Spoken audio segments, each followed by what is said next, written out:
నేను బ్రహ్మనాయుడు. బాలినేని వర్సెస్ దామచర్ల మళ్ళీ ఒంగోలులో మొదలవుతుంది రచ్చ. అయితే ఈ ఎపిసోడ్కి ప్రతిసారి ఆద్యం పోస్తున్నది మాత్రం ఒంగోలు ప్రస్తుత ఎమ్మెల్యే దామచర్ల జనార్దన్ గారే.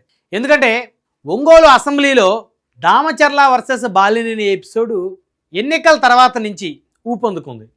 1999లో మొట్టమొదటిసారి కాంగ్రెస్ పార్టీ తరపు నుంచి బాలినేని శ్రీనివాసరెడ్డి గారు ఎమ్మెల్యే అయ్యారు. 2004 అయ్యారు ఎమ్మెల్యే కాంగ్రెస్ నుంచి. 2009 మళ్ళీ కాంగ్రెస్ నుంచి ఎమ్మెల్యే అయ్యారు, మంత్రి అయ్యారు.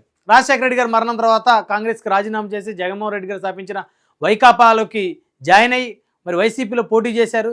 2012లో ఆయన మరి రాజీనామా చేసి వైసీపీ నుంచి పోటీ చేసి అప్పుడు 18 స్థానాలు ఎన్నికలు జరిగితే ఉమ్మడి ఆంధ్రప్రదేశ్లో 18 స్థానాలకు సంబంధించి కూడా బాలినేని శ్రీనివాసరెడ్డి గారు ఒకరు. సో అక్కడ గెలిచారు. 12లో వరుసగా 4 సార్లు గెలిచారు.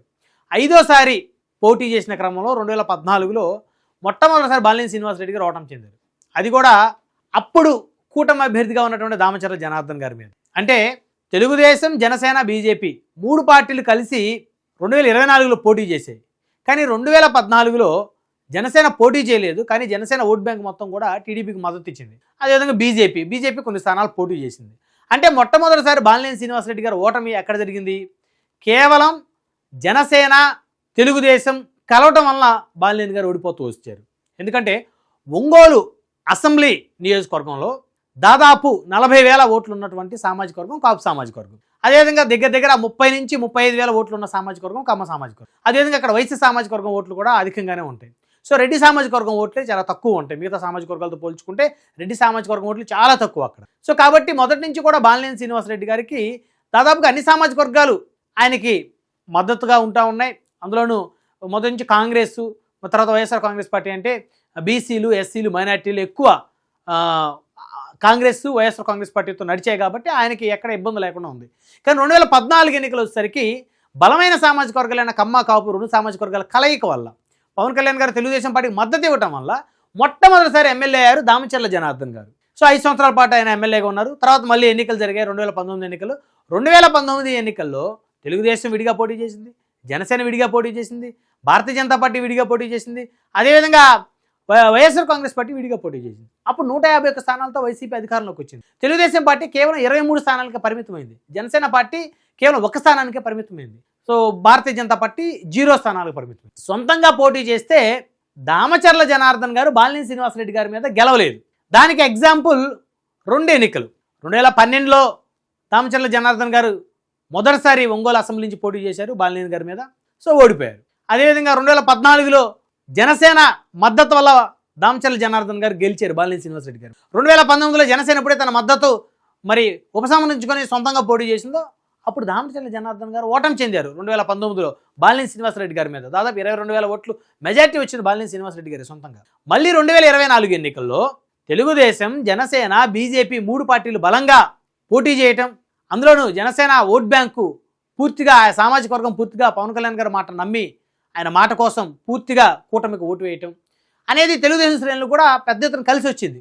అదేవిధంగా తెలుగుదేశం సంబంధించి చంద్రబాబు నాయుడు గారి మాట కోసం జనసేన నిలబడ్డ స్థానాలన్నీ కూడా తెలుగుదేశం వారు వీరికి ఓట్లు వేయటం, వీరిద్దరు కలిసి భారతీయ జనతా పార్టీ నిలబడిన స్థానాల్లో వారికి ఓట్లు వేయటం. సో ముగ్గురు కూడా పరస్పర సహకారంతో 164 స్థానాలు సంపాదించారు. సో బంపర్ మెజార్టీతో ప్రభుత్వాన్ని ఏర్పాటు చేశారు. అంటే ఇక్కడ దామచర్ల జనార్దన్ గారు మినీ మహానాడు కార్యక్రమంలో బాలినేని శ్రీనివాసరెడ్డి గారి మీద కొన్ని అనుచిత వ్యాఖ్యలు చేశారు. తను చాలా పాపాలు చేశాడు, చాలామంది మహిళలను కొట్టించాడు. సో కాబట్టి ఆ పాపాలకి ప్రాయశ్చిత్తంగానే అతను ఓడిపోయాడు 30,000 మైనస్తోని. అంటే ఎక్కడా కూడా ఏ నాయకుడు మహిళలను కొట్టించే కార్యక్రమం ఇప్పటివరకు రాష్ట్రంలో ఎక్కడ ఉండదు, చాలా తక్కువ. అప్పుడెప్పుడో చింతమనేని ప్రభాకర్ గారు ఎంఆర్ఓ వంజాక్షి గారి మీద దాడి జరిగితే మరి అప్పుడు అందరూ కూడా ఆయనే కొట్టించారన్నారు. కానీ దాన్ని తెలుగుదేశం శ్రేణులు ఎప్పుడు ఎక్కడ ఒప్పుకున్న పరిస్థితి లేదు. కానీ ఒక బాలినేని శ్రీనివాసరెడ్డి గారు లాంటి వ్యక్తులు దాదాపు 5 సార్లు ఎమ్మెల్యేగా గెలిచి 2 సార్లు మంత్రిగా బాధ్యతలు స్వీకరించిన వ్యక్తులు ఒక సాధారణ మహిళా కార్యకర్తలు కొట్టిస్తారనేది అది అబద్ధం, అసంభవం. సాధారణంగా గ్రామాల్లో ఒకరికొకరు కక్షల కార్పణ్యాలు ఉంటాయి, వార్డుల్లో ఉంటాయి. సో వారు కొట్టుకొని వారు రోడ్డు ఎక్కిన క్రమంలో ఆ ఎపిసోడ్ మొత్తం కూడా వారు ఇరువురు ఏ పార్టీలో ఉంటారో ఆ పార్టీ నాయకుల్ని ఆ ఎపిసోడ్ తాకింది. సో అక్కడ కూడా అదే జరిగింది. కానీ ఇక్కడ దామచర్ల గారు మాత్రం బాలినేని గారి మీద విమర్శలు చేస్తూ వచ్చారు. ఇప్పుడు బాలినేని శ్రీనివాసరెడ్డి గారు ప్రస్తుతం జనసేన పార్టీ నాయకులుగా ఉన్నారు. అయితే పవన్ కళ్యాణ్ గారి అధ్యక్షతన జనసేనలో జాయిన్ అయ్యారు, జనసేన తీర్థం పుచ్చుకున్నారు. సో దామచర్ల జనార్దన్ గారు చాలా ప్రయత్నం చేశారు బాలినేని శ్రీనివాసరెడ్డి గారిని జనసేనలో చేరనీయకుండా. లోకేష్ గారి దగ్గరికి వెళ్ళి మరి రాయబారం నడిపారు, బాలినేని శ్రీనివాసరెడ్డి గారిని చేర్చుకోవద్దు అని చెప్పేసి. అయితే లోకేష్ గారు ఒకటే ఆ రోజు క్లియర్గా చెప్పారు, జనసేన అధినేత తమ పార్టీలో ఎవరిని చేర్చుకోవాలనేది వారు నిర్ణయం తీసుకుంటారు. సో వారి పార్టీలో పలానా వ్యక్తిని చేర్చుకోవద్దు అనేటువంటి హక్కు ఎవరికీ లేదు అని చెప్పేసి అప్పుడే నారా లోకేష్ గారు చాలా స్ట్రిక్ట్గా దామచర్ల జనార్దన్ గారికి చెప్పిన పరిస్థితి ఉంది. సో కాబట్టి అప్పుడు బాలినేని శ్రీనివాసరెడ్డి గారి చేరికని ఎవరు ఆపలేకపోయారు. సో ఇప్పుడు ఆయన జనసేన లీడర్గా ఆయన పని ఆయన చేసుకుంటా ఉన్నారు. జగన్మోహన్ రెడ్డి గారి మీద ఫైర్ అవుతూ ఉన్నారు. సో గత ప్రభుత్వం వైఫల్య విధానాలు, వారు తీసుకున్న నిర్ణయాల మీద ఏ విధంగా రాష్ట్రం అధోగతి పాలైందో దాని మీద బాలినేని శ్రీనివాసరెడ్డి గారు గలమెత్తుతూ ఉన్నారు. సో అలాంటి పరిస్థితుల్లో కూటమిలో కలుపుకొని దామచర్ల జనార్దన్ గారు ముందుకు వెళ్లాల్సినటువంటి తరుణంలో ఆయనకి ఖాళీ దొరికినప్పుడల్లా మరి బాలినేని శ్రీనివాసరెడ్డి గారిని విమర్శించడం అనేది ఎంతవరకు కరెక్ట్ అనేటువంటి చర్చ రాజకీయ వర్గాల్లో జరుగుతూ ఉంది. అంటే ఒంగోలు అసెంబ్లీకి సంబంధించి వైఎస్ఆర్ కాంగ్రెస్ పార్టీలు ఎవరైతే కీలకంగా ఉన్నారో ఆ నేతల్ని విమర్శించడం మానుకొని తమ కూటమి పార్టీకి సంబంధించినటువంటి బాలినేని శ్రీనివాసరెడ్డి గారు, అందులో జనసేన పార్టీకి చెందిన బాలినేని శ్రీనివాసరెడ్డి గారి మీద సమయం దొరికినప్పుడల్లా, వేదిక దొరికినప్పుడల్లా కూడా ఆయన మీద విమర్శలు చేయటం, ఆయన్ని దూషించటం అనేది ఎంతవరకు కరెక్ట్ అనేది ఇటు జనసేన కూడా ఒక అంతర్మదనం అయితే చెందుతున్న పరిస్థితి ఉమ్మడి ప్రకాశం జిల్లాలో చాలా స్పష్టంగా కనబడుతుంది. అయితే తనకు ఎమ్మెల్సీ వస్తుందని, తను మంత్రిని అవుతున్నానని చెప్పేసి అనేక సందర్భాలు బాలినేని శ్రీనివాసరెడ్డి గారు పబ్లిక్తో చెప్పుకుంటున్నట్లు దామచర్ల జనార్దన్ గారు బహిరంగంగా వేదిక మీద మాట్లాడారు. అఫ్కోర్స్ రావచ్చు, ఎందుకంటే బాలినేని శ్రీనివాసరెడ్డి గారు లాంటి సీనియర్ నేతలు పవన్ కళ్యాణ్ గారికి అవసరం ఉండబట్టే ఆయన పార్టీలో తెచ్చుకున్నారు. ఎందుకంటే పవన్ కళ్యాణ్ గారు అన్ని సామాజిక వర్గాల నుంచి ప్రధానంగా కొంతమంది నాయకుల్ని పక్కన పెట్టుకుంటూ ఉన్నారు.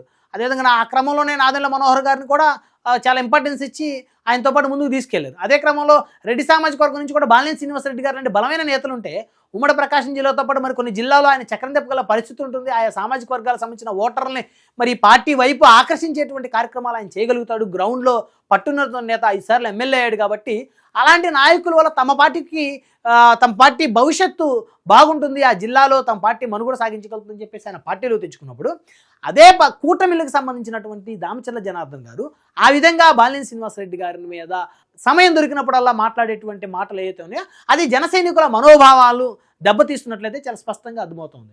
అయితే తానేదో పాపాలు చేశాడని, ఆ పాపాల వల్ల 30,000 మైనస్తో ఓడిపోయాడని చెప్పుకుంటున్న దామచర్ల జనార్దన్ గారు ఇప్పటి వరకు తాను పవన్ కళ్యాణ్ గారి వల్లే తాను గెలిచాను అనేటువంటి అంశం కూడా ఎక్కడ చెప్పకపోవడం ఏదైతే ఉందో అది జనసైనికులు కాస్త నిరుత్సాహాన్ని కూడా కలిగిస్తుంది. ఎందుకంటే తాను ఏ రోజు కూడా సొంతంగా పోటీ చేసి గెలిచేటువంటి పరిస్థితి గత 2 ఎన్నికలు 2012 కానీ 2019 కానీ 2012, 2019 2 ఎన్నికల్లో స్వతహాగా పోటీ చేసినప్పుడు దామచర్ల జనార్దన్ గారు బాలినేని శ్రీనివాసరెడ్డి గారి చేతుల మీదుగా చాలా ఘోరమైనటువంటి పరాభవాన్ని పొందారు. ఎప్పుడైతే పవన్ కళ్యాణ్ గారి మద్దతు, పవన్ కళ్యాణ్ గారి అండదండ ఆ తెలుగుదేశం పార్టీకి కానీ దామచర్ల జనార్దన్ గారికి కానీ అందిందో, పవన్ కళ్యాణ్ గారి ఫ్యాన్స్ కానీ ఆయన సామాజిక వర్గం బలంగా ఉన్న ఒంగోలు అసెంబ్లీ నియోజకవర్గంలో ఓటర్లందరూ కూడా గుంపగుత్తుగా దామచర్ల జనార్దన్ గారికి ఓటు వేయటం వల్లే ఆయనకు 2 సార్లు మంచి మెజార్టీతో గెలిచారు. సొంతంగా పోటీ చేసిన సారి కనీసం సమీప దూరంలో కూడా ఆయన ఓట్ బ్యాంకు నమోదు చేసుకోలేకపోయినటువంటి పరిస్థితి ఉంది బాలినేని గారికి సమీపంగా. సో కాబట్టి ఎప్పుడు కూడా తన గెలుపుకు ఉపయోగపడినటువంటి పార్టీని ఎప్పుడు ప్రశంసించకపోగా ఆ పార్టీలో ఉన్నటువంటి నాయకుడి మీద పదే సమయం దొరికినప్పుడల్లా, వేదిక మీద మైకు దొరికినప్పుడల్లా దామచర్ల జనార్దన్ గారు సందర్భం లేకుండా కూటమి నాయకుడిగా, జనసేన నాయకుడిగా బాలినేని శ్రీనివాసరెడ్డి గారిని విమర్శించడం అనేది దామచర్ల జనార్దన్ గారి రాజకీయ భవిష్యత్తు కూడా ఇది ఒక పెను ప్రమాదంగా మారబోతుంది. ఎందుకంటే జగన్మోహన్ రెడ్డి గారి కేసుల్లో నిందితులుగా ఆరోపణలు ఎదుర్కొన్నటువంటి చాలామందిని చంద్రబాబు నాయుడు గారు చేరదీసినటువంటి పరిస్థితి ఉంది. అప్పుడు ఆ సందర్భంలో ఎక్కడా కూడా జనసేన సంబంధించిన నేతలు ఎవరో కూడా పలానా నాయకుడిని తమ పార్టీలోకి తీసుకోవద్దని చెప్పేసి ఎప్పుడు కూడా చెప్పిన పరిస్థితి కాదు. వైసీపీలో చాలామంది నేతలను తెలుగుదేశం పార్టీలో చేర్చుకున్న క్రమంలో ఎక్కడా కూడా జనసేన అబ్జెక్షన్ పెట్టలేదు.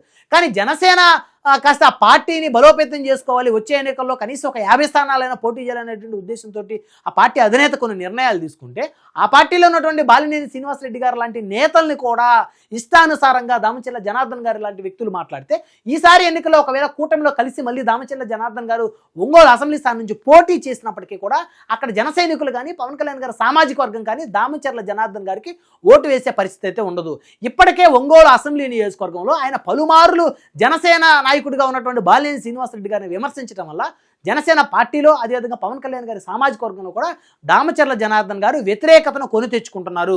ఇదే పరిస్థితి కనుక ఇదే విధంగా ఉంటే ఆయన ఇదే విధమైనటువంటి భాషని ఆయన కొనసాగిస్తే ఇదే విధమైనటువంటి విమర్శలు బాలినేని గారి మీద చేస్తూ కనుక పోతా ఉంటే ఖచ్చితంగా ఆయన భవిష్యత్తులో ఒకవేళ కూటమి కలిసి మళ్ళీ పోటీ చేసినప్పటికీ కూడా వచ్చే ఎన్నికల్లో ఆయనకు ఓటు వేయడానికి జన సైనికులే నిరాకరించేటువంటి పరిస్థితులు ఒంగోలు అసెంబ్లీ నియోజకవర్గంలో చాలా స్పష్టంగా కనపడతా ఉన్నాయి.